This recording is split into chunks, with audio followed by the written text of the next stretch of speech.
प्रमुख प्रतिपक्षी नेपाली कांग्रेसले प्रधानमन्त्री केपी शर्मा ओली संसद छलेर भाग्न खोजेको आरोप लगाएको छ। प्रतिनिधि सभाको बिहीबारको बैठकको विशेष समयमा कांग्रेस सांसद गगन कुमार थापाले प्रधानमन्त्री संसद छलेर भाग्न खोजेको भन्दै संसदमा आएर सांसदको प्रश्न फेस गर्न चुनौती दिनुभयो। उहाँले सरकारले विगतमा प्रस्तुत गरेका योजनाका पुस्तक हातमा लिएर प्रधानमन्त्रीले संसद बाहिर मिथ्याङ्क प्रस्तुत गर्दै हिँडेको आरोप लगाउनुभयो। सरकारले गरेका कामका बारेमा पहिला आफूसँग आएर बहस गर्न र पछि उद्घाटन गर्न बाँकी रहेका पुल उद्घाटन गर्न र ती सकिएपछि बालोटारमा खाली रहेका जग्गामा बन्ने घरको उद्घाटन गरेर बस्न भन्दै उहाँले व्यङ्ग्य गर्नुभयो। त्यस्तै थापाले मेलम्चीको खानेपानी योजना विगत वर्षौंदेखि काम भइरहेको तर सरकारले भने पछिल्लो 56 दिनमा मात्र सबै काम भएको हुन् भने चाहिँ प्रचार गरिरहेको तर्क गर्नुभयो। थापाले सरकारले जनता र राष्ट्रको आवश्यकता र प्राथमिकताको विषयमा केन्द्रित हुनुको साटो पुरानो सडक र ठेक्कै नभएको आयोजनाको उद्घाटन र शिलान्यासमा ध्यान केन्द्रित गरेको आरोप लगाउनुभयो। सम्माननीय प्रधानमन्त्री भनिराख्नु भएको छ, यति धेरै विकास निर्माणको काम कहिले पनि भएको थिएन, यो त चमत्कार भयो। प्रधानमन्त्रीजीलाई यो चमत्कार भएको किन लागिरहेको छ? दुईटा कारण हुन सक्छ। एउटा कारण वास्तविकता के छ भन्ने कुरा प्रधानमन्त्रीजीलाई थाहा छैन, चरम अल्पज्ञान, वा ढाट्ने बानी लागेको छ, विकृत असत्यभाषी। यो दुईटै अवस्था राष्ट्रका निम्ति हानिकारक छ, खराब छ। 2074 साल फागुन 3 गते प्रधानमन्त्री बन्नुभयो। चैत्रको 2 गते खानेपानी मन्त्री आउनुभयो। चैत्रको 29 गते 74 साल अर्थात् 57 दिन पछाडि मेलम्चीको टनेल सुरुङ छिचोलेर सकिएर उपराष्ट्रपतिले उद्घाटन गरेर रिबन काटेर लड्डु बाँड्नुभयो र प्रधानमन्त्रीले रोस्टम उभिएर भन्नुभयो 75 सालको असोजसम्म मेलम्चीको पानी आउँछ। 2.5 वर्ष लाग्यो त्यस पछाडि पनि। किन? प्रधानमन्त्री र मन्त्रीको कुरा मिलेन, ठेकेदारसँग मोलमलाई मिलेन। 2.5 वर्ष लाग्यो, 1.5 अरब रुपियाँ अनावश्यक खर्च भयो। 57 दिनमा चमत्कार भएको थिएन, पहिलेदेखि काम भएको थियो। हाम्रा आयोजनाहरू वर्षौंदेखि थला परेका छन् किनकि यसका केही संस्थागत आधारभूत समस्याहरू छ, मोडालिटीमा छ, स्रोतमा छ, समन्वयमा छ, कानूनमा छ, शैलीमा छ। यसलाई बदल्नुपर्छ, यसलाई बदलौँ। सम्माननीय प्रधानमन्त्रीज्यूबाट त हामीले नेतृत्वबाट अपेक्षा गर्ने कुरा त यसलाई बदल्ने हो नि। यसलाई बदलेपछि परिणाम बदलिन्छ नि, नयाँ कुरा आउँछ नि। गर्नुपर्ने काम गरेको छैन, मिथ्याङ्क ल्याएको छ, अनि गफ छुटेको छ, बसेको छ, यो भयो भनेको छ, त्यो भयो भनेको छ। हुँदा निर्माण सकिएर 2 वर्ष अगाडि सुरु भएको पुलको उद्घाटन गरेको छ। यो नेपाल सरकारले प्रस्तुत गरेको पुस्तक हो। म यो पुस्तकमा टेकेर बहस गर्न तयार छु। प्रधानमन्त्रीज्यू तथ्य र तथ्याङ्कमा टेकेर बहस गर्नका निम्ति म तपाईलाई संसदमा निम्तो दिन चाहन्छु, चुनौती दिन चाहन्छु। होइन भने तपाईँ बाहिरको सभा सम्मेलनमा उभिएर प्रश्न नगर्ने ठाउँमा हुक्के चिलिमे बैठके चौतारे राखेर तपाईँले माथिबाट ठोक्ने, तलकोले ताली बजाउने, अनि मान्य सांसदहरूले संसदमा आएर बाल कविता सुनाएर बस्ने होइन। हामी तपाईँसँग बहस गर्न तयार छौं। तपाईँले प्रस्तुत गर्नुभएको तथ्यमा टेकेर लगाउनुहोस्। तपाईँको एउटा मन्त्रालयमा बहस गरौँ। कहाँ 3 वर्षमा चमत्कार भएको छ? पानीमा बहस गरौँ, सडकमा बहस गरौँ, पुलमा बहस गरौँ, के राष्ट्र गौरवको आयोजनाको एउटा कुरामा बहस गरौँ, तथ्यमा तथ्याङ्कमा टेकेर बहस गरौँ। प्रधानमन्त्रीज्यू, नेपालको इतिहासमा सबैभन्दा बढी अवसर पाउनुभएको अवस्थामा काम कति भयो, कसरी भयो भन्ने कुरामा बहस गर्न तपाईँलाई यो संसदमा एउटा सांसद निम्तो दिन चाहन्छ, चुनौती दिन चाहन्छ। संसदलाई छलेर भागेर होइन, यहाँभित्र आएर छलफल गरौँ। शिलान्यासै र उद्घाटन गर्ने रहर हो भने उद्घाटन सुरु भइसकेका पुलहरू सकिए पछाडि बालुवाटारको परिसरभित्र थुप्रै जग्गा खाली छ, त्यही भित्र प्रत्येक दिन एउटा नयाँ भवनको शिलान्यास गर्नुहोला, बनेको कोठाको फेरि उद्घाटन गर्नुहोला। धन्यवाद। बैठकको विशेष समयमा नेकपा माओवादी केन्द्रका देवेन्द्र पौडेलले सदनलाई बिजनेस नदिएर सदनका काम कारबाही रोक्न काम नगर्न सरकारलाई सुझाव दिनुभयो। उहाँले अदालतको फैसलापछि प्रधानमन्त्रीले विश्वासको मत लिनुपर्ने भए पनि प्रधानमन्त्री ओली त्यसतर्फ अग्रसर नभएको आरोप लगाउनुभयो। मुलुक र जनताको आवश्यकता आधारमा प्राथमिकीकरण गरी योजना छनौट गरी त्यस्ता नीति र कार्यक्रमको ठिक ढङ्गले कार्यान्वयन गर्न उहाँले सुझाव दिनुभयो। जनताको प्रतिनिधिको हैसियतमा जनताका समस्याहरू, राष्ट्रका समस्याहरू अभिमुख हुने थलोको रूपमा यसलाई सक्रिय बनाइयोस्। म अनुरोध गर्न चाहन्छु, कतै फेरि बिउतिएको प्रतिनिधि सभालाई विघटन गर्नको निम्ति सरकारले बिजनेस नदिएर, सरकारले काम कारबाहीहरू नदिएर, सरकारले हिजो गरेका निर्णयहरूलाई वर्तमानमा पुष्टि गर्नको निम्ति संसदको आवश्यकता छैन भनेर निष्क्रिय पार्ने काम कतैबाट पनि नहोस्। प्रधानमन्त्रीज्यूलाई सम्माननीय सभामुख महोदय मार्फत हाम्रा भाइहरू पुर्याइदिनुको निम्ति म अनुरोध गर्न चाहन्छु। प्रतिनिधि सभाभित्रका सबै अधिकांश दलहरूले प्रधानमन्त्रीको राजीनामाको प्रश्न उठाउनु भएको छ। के विषयमा प्रधानमन्त्रीको राजीनामाको प्रसङ्ग उठ्यो सम्माननीय सभामुख महोदयलाई थाहा छ। सरकारको पक्षमा बोलिरहनु हुने माननीयज्यूहरू पनि यहाँ हुनुहुन्छ। हामीले पनि यो व्यवस्था प्रणाली ल्याउनको निम्ति इतिहासमा रगत पसिना बगाएर आन्दोलनमा भाग लिएर आएका हामी सबै हौं। प्रधानमन्त्रीको हैसियतले सबै राजनीतिक पार्टीहरूलाई व्यवस्थापन गर्ने र हामी सबैले बोलेका हिजोका 5 वर्षमा 10 वर्षमा र अर्को 10 वर्षमा नेपाललाई समृद्ध मुलुक बनाइनेछ भनेर जनताको बीचमा बोलेका कुराहरू अहिले पनि अधुरै छ। केही विकास निर्माणका कामहरू भएका छन्, हामी त्यसको सम्मान गर्न चाहन्छौँ। तर कहाँ हरायो 25 वर्षमा समृद्ध मुलुक बनाउने श्रृङ्खलाको पहिलो 5 वर्षको योजना? कहाँ पुगे हामीले जनताको बीचमा घोषणा पत्रमा लेखेर गरेका प्रतिबद्धताहरू? कहाँ पुगे नीति कार्यक्रममा बोलेका हामीले भनेका कुराहरू?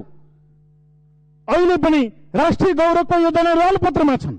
हेरियोस्, मध्य पहाडी लोकमार्ग लगायतका राष्ट्रिय गौरवका आयोजनाहरू अलपत्र छन्, व्यवहारिसे छन्, काम व्यवस्थित रूपमा भइराखेको छैन। र यो परिस्थितिमा आफ्नै घरभित्रको बखान गरेर आफ्नै घर सम्हाल्न नसक्ने, जनताको बीचमा 2/3 मत प्राप्त गरेको दललाई व्यवस्थापन गर्न नसक्ने, जनताले लडेर लिएर आएको संविधान र प्रतिनिधि सभाको संरक्षण गर्न नसकेर विघटन गर्ने र दलहरूलाई बोलाएर फेरि विघटनको प्रस्ताव गर्ने, यस प्रकारको तरिकाले देशको राजनीति सँगालिन्छ?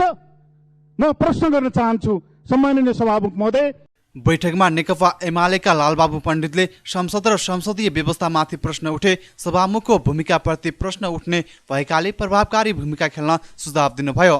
जनताले आशा गरेका विधेयकलाई अघि बढाउन प्रधानमन्त्री, मन्त्री वा सांसद कसले रोकेको छ भन्दै उहाँले प्रश्न गर्नुभयो। सदनको कामलाई चुस्त र प्रभावकारी तुल्याउन सभामुखबाट पहल कदमीको खाँचो रहेको उहाँको भनाइ छ। त्यस्तै एमालेकै सांसद महेश बस्नेतले प्रतिपक्ष र सरकारको समर्थन गरिरहेको दललाई केपी शर्मा ओली नेतृत्व सरकारको विकल्प खोजेमा आफूहरू प्रतिपक्षमा बस्न तयार रहेको बताउनुभयो। वर्तमान सरकारले विभिन्न क्षेत्रमा व्यापक विकास गरेको, सुशासन कायम गरेको बस्नेतको भनाइ छ। अहिले विभिन्न समितिहरूले रिपोर्ट सहित संसदमा विधेयकहरू पठाइसकेका छन्। कतिपय गैर सरकारी विधेयकहरू पनि छन्, तर प्रचार गरिँदैछ र कतिपय मान्य सदस्यज्यूहरूले नै भन्नुहुन्छ कि संसदलाई सरकारले काम दिएन, सरकारले ल्याएका विधेयकहरू काम होइन, सन्धि सम्झौताहरू अनुमोदनको निम्ति ल्याएको यो काम होइन। के हो यो? यदि जानकारीको अभाव हो भने विधेयक शाखाबाट रिपोर्ट लिन सकिन्छ।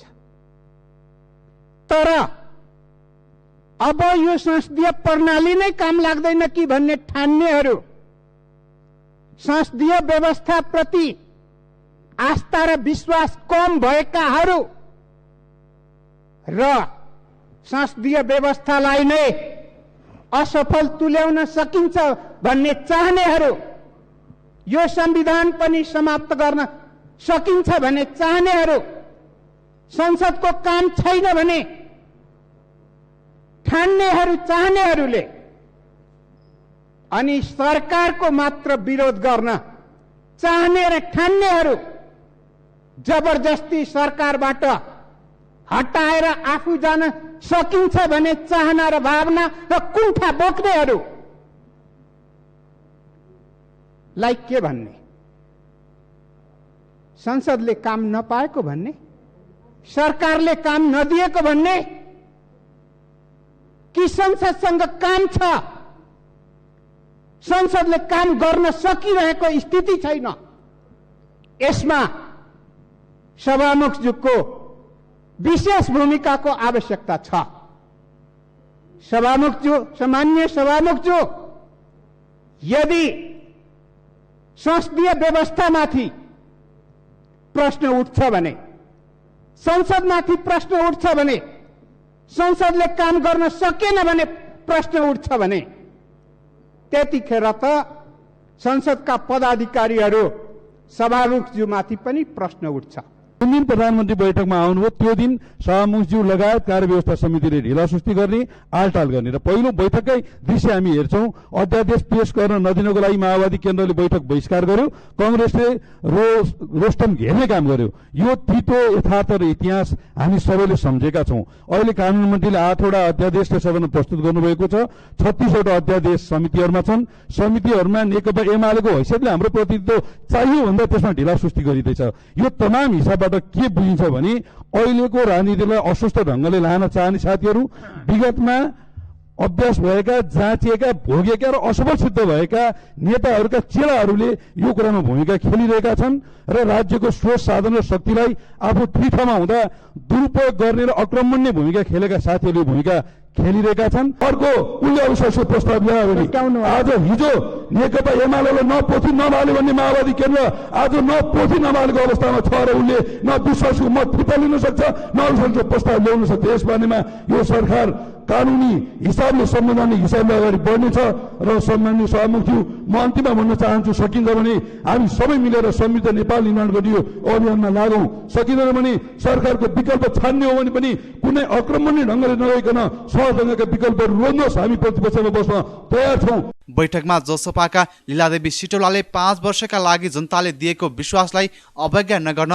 प्रधानमन्त्रीलाई आग्रह गर्नुभयो। नेपाल मजदुर किसान पार्टीका सांसद प्रेम सुवालले काठमाडौँ उपत्यकामा बढिरहेको अव्यवस्थित बसोबासलाई रोक्न प्रभावकारी कदम चाल्न तथा म्यानमारको विषयमा एकपक्षीय ढंगबाट मात्र नबुझ्न सरकारलाई सुझाव दिनुभयो।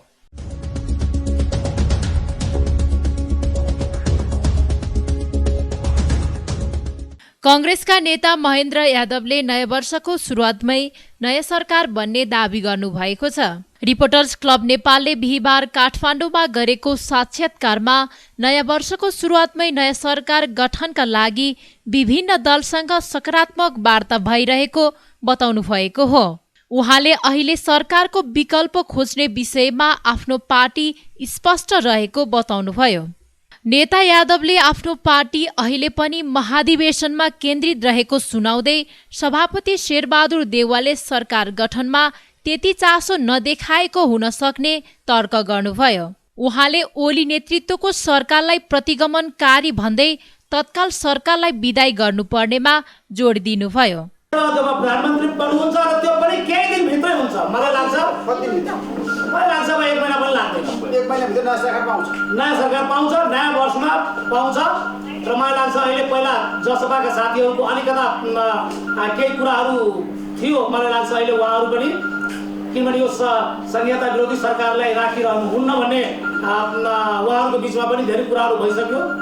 तर म उहाँ नेताजीलाई पनि भन्छु, जति चाँडो हुन्छ यो संहिता विरोधी प्रतिगमनकारी सरकारलाई बिदा दिऊ। त्यस्तै नेकपा माओवादी केन्द्रका स्थायी कमिटी सदस्य देवेन्द्र पौडेलले आफ्नो पार्टीले सरकारलाई दिएको समर्थन यथाशक्य चाँडो फिर्ता लिने स्पष्ट पार्नुभयो।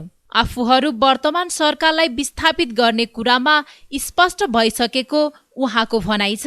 उहाँहरूले चाहिँ ठिकै छ यही प्रक्रियामा जाउँ भन्नुभयो भने सहमतिमा हामीले फिर्ता लिन्छौँ। सहमतिको डेट मात्रै बजाएर हामी फिर्ता त यसै पनि लिन्छौँ। अहिले ठिक छ यो सरकारलाई नै हाम्रो समर्थन नरहन सक्छ भने यस्तै अलमल झिझ्याएको कुरा भयो भनेदेखि पनि हामी अब नैतिक रूपमा यो सरकारको जिम्मा लिन्छौँ। किनभने भ्रष्टाचारको कुरा, आर्थिक समृद्धिको कुरा, राजनीतिक मुद्दा मामिला जोगाएर लिएर जाने कुरा, संविधानका मौलिक हकसित सम्बन्धित र अरू संविधानमा गरिएका व्यवस्थाहरू कार्यान्वयन गर्ने कुरा अहिलेको प्रधानमन्त्रीले आफ्नो पद बाहेक यो प्रक्रियामा लिएर जाने सम्भावना हामीले देखेका छैनौँ। विश्वास हाम्रो टुटेको छ। भोलि चाहिँ उहाँले अलिकति कमसेकम थोरै केही कतै रियलाइज गरेर आउनुभएको छ भने भोलिको कुरा हो। अहिले चाहिँ यी सबै कुरा उहाँले कार्यान्वयन गर्नुहुन्छ भन्ने कुरा नभउँदाखेरि विश्वास गरिरहेर सरकारलाई समर्थन गरिरहने भन्ने कुरा हाम्रो तर्फबाट हुँदैन। हामी निर्णय गरिसकेका छौँ, त्यसकारण हामी फिर्ता हुन्छौँ। जनता समाजवादी पार्टी नेपालका प्रभावशाली नेता वृषेश चन्द्र लालले आफ्नो पार्टीको एजेन्डा सरकार परिवर्तन वा सरकारलाई निरन्तरता दिने भन्दा पनि मुद्दा सम्बोधन नै मुख्य रहेको स्पष्ट पार्नुभयो। कि सरकार वैकल्पिक सरकार किन नबनेको होला हामीलाई चाहिँ दोष दिइन्छ। काङ्ग्रेसले पनि जसपा स्पष्ट गरेन, जसपा एकदम स्पष्ट छ, जसपा आफ्नो एजेन्डालाई अगाडि बढाएको छ, एजेन्डालाई प्राथमिकतामा राखेको छ। सरकार परिवर्तन वा सरकार निर्माण वा वैकल्पिक सरकार भन्ने कुरा चाहिँ उसको दोस्रो प्राथमिकतामा पर्दछ। त्यस्तै चाहिँ माओवादी केन्द्रले अहिलेसम्म समर्थन फिर्ता लिइसकेको छैन। प्रतिगमनकारी चाहिँ भन्ने आन्दोलनमा चाहिँ यो सरकारलाई यो प्रधानमन्त्रीलाई हटाउनुपर्छ भन्ने कुरा चाहिँ उहाँका नेताहरू त्यस पार्टीका नेताहरूले पनि राखिराख्ने। तर चाहिँ समर्थन फिर्ता लिनको लागि जसपाले पहिले कागज गरिदिनु पर्ने, जसपाले आफ्नो समर्थन चाहिँ दिनु पर्ने, त्यसको कुनै अर्थै छैन नि। उहाँले आफूहरूले कांग्रेस सभापति शेरबहादुर देउवा र माओवादी केन्द्रका अध्यक्ष पुष्पकमल दाहालसँग पनि कुरा गरिराखेको बताउनुभयो।